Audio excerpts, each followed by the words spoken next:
So if I was to do a home gym build in 2025, which clearly I am, I have my PR 5000 right here waiting to get assembled. Starting a home gym in 2025, let's talk about it. What are we gonna do? All the rage right now is Smith machines and all-in-ones, and it has been for a couple years now, which makes sense because of the space-saving design and aspect of all that. But if I'm being honest, like in my home gym, I just want to master those basics. I want to get strong with those staple exercises, the foundational movements, the flat bench, the squat, the pull-up, the dip. That's my main concern right now. And if in the future I want to add something, cool. But right now I feel like I've neglected that for a long time and done like just high repetition adjustable dumbbells or regular dumbbell movements. Right now I want to do barbell exercises. I want to dial that in, and I want that to be the basis of my workout. And then I'm going to add a couple things to my 2025 home gym build that isn't actually adjustable dumbbells, it's something else. So stick around to find out. But first and foremost, we have the power rack. And we went with the power rack of all power racks. It's not actually a power rack, it's just two uprights. PR 5000. I mean, it's rep fitness, it's reputable. It is the brand to go with right now, and for good reason. I mean, I've wanted this for a long time and I just haven't pulled the trigger because I've been getting other things and doing other things and doing other reviews and whatnot. But in the back of my mind, I knew I wanted some sort of 3x3 11 gauge steel rack. I was thinking maybe a half rack design, but honestly, just with this wall right here, I was like, this would probably be perfect and ideal. Like the space, I want everything as far up against the wall as I could, so I went with the wall mount. The only drawback to the rep version of that is like in the future, I can't get their Athena attachment. I mean, I have 93-inch uprights, so there's ways around that, and I could just reach out to them and see what I can do to make it, because the 93-inch uprights is a good place to start with rep fitness in any of those different things you want to do. But right now, naked rack, just a standalone free weight exercises is what I'm focusing on. Some of those all-in-ones, you just get overwhelmed with all the componentry and all the things that you can do, and it's not as high quality. So having something like this that you know is freaking highest of qualities, I love that. And now that I have it, I haven't put it up yet. Obviously, this is still a 2025 build. I mean, just some of the touches, and I'll go over that more in detail in a future review on my Rep PR 5000 clear coat. So hit that subscribe button if you want to see more videos like this, and you want to see that one specifically, because that will be coming very shortly. Obviously, when it comes to buying a rack, you need a barbell, you need weight plates to go with it. So I have on the way as well, I have some Rep Fitness's bumpers. I wanted to go with like 6-shooter design, urethane coated. But for me right now, just with my budget and everything, I was like, all right, I want to go aesthetic wise. I like the contrast bumpers. I like the black on white with the white letters. So I wanted to go with Rep Fitness. I mean, I like the contrast bumpers that Rogue offers, but I just, you know, if I'm going with Rep, I might as well get the Rep bumpers. They're a little bit different. The 45s I think are a little thicker than the Rogue ones, but the 10s are like shorter, which I'm fine with, and a little bit thicker, so they're not as flimsy, which is cool. I had the Fringe Sports Savage bumpers, which was cool. It's a great freaking bumper. You could feel the quality in them, especially like being a budget oriented option, and you could just feel the quality in them, just the different design elements, easy to pick up from flat off the floor, like with the grooves and stuff on the side that they did have. So Fringe Sports Savage bumpers, I was thinking, oh, maybe I'll just get the black version of that, but I'm going Rep. I'm gonna stick with Rep. I got their weight tree off Marketplace, super good deal, and having a weight tree will be nice because I can store a couple barbells. I'm looking at adding a barbell, and we'll kind of get into that in a moment. I have an axle bar from Fringe Sport, which is honestly, it's a rackable version, but is honestly one of the best budget options you can get for a barbell. It doesn't have any spin to it, obviously. It's just a straight up axle bar, so a big fat pipe. But for pressing movements, for squats, which I'll be doing mainly on this, it will work great. And then I have a rackable freaking Rep Fitness open trap bar, which I traded somebody my Fringe Sport Midas open trap bar for that, straight up 1 for 1. And then they also purchased the Savage bumpers off me for a very good price as well. So I feel like I made out just the value of that bar alone.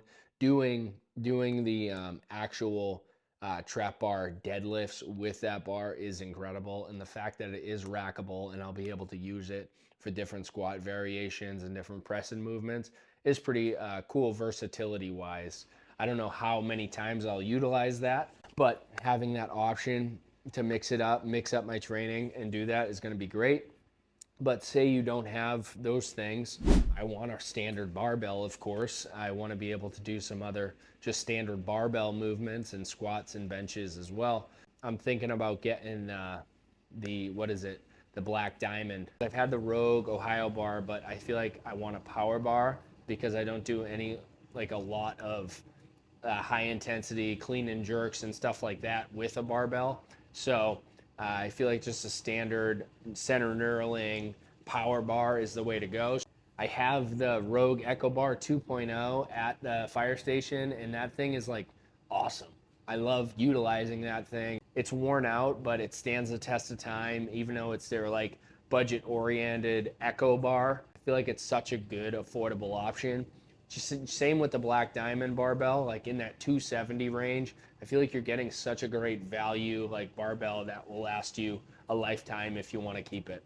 Another option, obviously, that Rogue Power Bar. I know it's played out like Rogue and Rep, but you can save a penny and go with a different company, but like maybe you'll be missing out and you'll be like, oh damn, I wish I got the better version, originally. Buy once, cry once, that expression. So that's something to consider. You're gonna be spending a little bit more money, but again, getting the quality. It's not made in America. Like the first thing I saw when I opened the package was a made in China sticker, but it's whatever. When I opened it up and I realized, oh my goodness, the quality of this compared to some other stuff from overseas is top notch. So we got a rack and we got a barbell. So many good things you can do with that. I've had a T3 from Titan Fitness before, and it didn't have a pull-up bar. So, I mean, being able to do pull-ups is obviously huge, and I'm going to get a dip attachment, which is obviously huge too. You get a belt, and you can progressively overload your dips. You can do your heavy squats and your bench press. But how are you going to do a bench press if you don't get a bench? So that's like kind of the thorn in my side right now.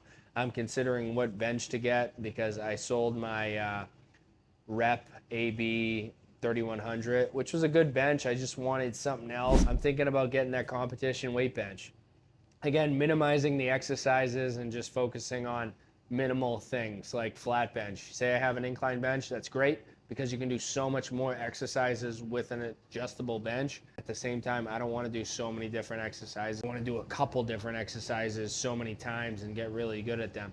I know that's kind of like boring and I might like live to regret this. I think that would be a good option because maybe I can do step ups on it. I know I could do heavy rows. I can do a couple other things. I can do bench dips. I can do push-ups, incline push-ups, just different things, but minimize everything. Say I have all those incline options. That's just more setup and different things that I need to do, different ways to store it that I have to consider. I want to get one of those bench hangers, get the Rep competition bench and just throw it onto the wall and hang it up when I'm not in use. That way I have all this open floor space for the different things that I also want in this home gym. With the 3 kids running around out here, like having things closer to the wall and not being intruded in like the actual garage space where they're rollerblading and riding their bikes and stuff is great. And I eventually want to get expand these mats out a little bit more and get a wrestling mat. So everything needs to be kind of up and against the wall. We have a bench, we have a bar, we have a rack. Now there's just a couple other things. I feel like a lot of the stuff you can do with dumbbells, you can kind of get away with a bench and a barbell. So I am going to go with something that you may not consider as like a necessity or something you want to build your gym out with. But for me, it's something that I've grown to love, and that's kettlebells. Getting kettlebells, like a rack of kettlebells, would be sick. I know that sounds silly. I actually have the Rep Fitness adjustable kettlebells, and I like the blue one, but I got 2 of the red ones, and I don't know. I would rather have like just standard standalone kettlebells. So that's kind of where I'm at right now. Getting just some kettlebells, two of lighter versions and then some heavier ones. Again, at the fire station, I'm able to utilize 70s and 80s and do kettlebell swings with those. So to be able to bring that into my home and have some lighter kettlebells, but also have some heavier ones, standalone ones for like gorilla rows would be great. Having kettlebells, you're doing all rotational stuff. It's such an efficient way to get a good workout. So I think I would go with kettlebells after having a rack, weight plates, and all that other stuff. Kettlebells would cover everything else you could possibly think of. The second thing that I would want to get would just be bands. I feel like cables, I've had so many cable machines. I've had a full-on Falcon functional trainer up against this wall. I've had different standalone weight stacks and different all-in-ones and whatnot. There's minimal exercises that I want to do again. One of those exercises that I want to do again and often is just a heavy, like medium to heavy band, like single arm row. So I hook it up, I wrap it around the rack that I'm gonna have, and then I'm pulling really tight and I'm doing single arm band work. And you can even get attachments if you wanted to just feel that contraction a little bit more. But doing biceps, doing triceps, and doing like rows with bands, I feel like is great. Even warming up your shoulders and whatnot for what's to come. I think that setup is ideal, and that's the direction I'm going. I'm fortunate enough to already have a couple other things, a cardio piece of equipment. I have Power Block Pro 50s, so that would cover literally everything that I could think of. I have this heavy bag, this aqua bag that I could do for more conditioning stuff. I'm trying to dial it back. I'm trying to focus on like the basics and really just minimize my exercise choices for 2025. So if I was to do a home gym build in 2025, which clearly I am, I have my PR 5000 right here waiting to get assembled. That is the direction I would go. What do you think of this 2025 home gym build? Are you all in on the all-in-one power racks with everything that you could possibly think of, with the versatility that could drive you mad? Or are you going to minimize your exercises, and are you going to focus on the basics and kind of focus on a few different exercises and do them well? Let me know what you think in the comments. Again, if you enjoyed this video, if you want to see a full-on review of my PR 5000 clear coat design, some of those nice finer touches, the finer things in life, we are here, we have made it. So please hit that subscribe button. Keep working hard, keep grinding. Let me know if you have any questions in the comments down below, and I will see you in the next video.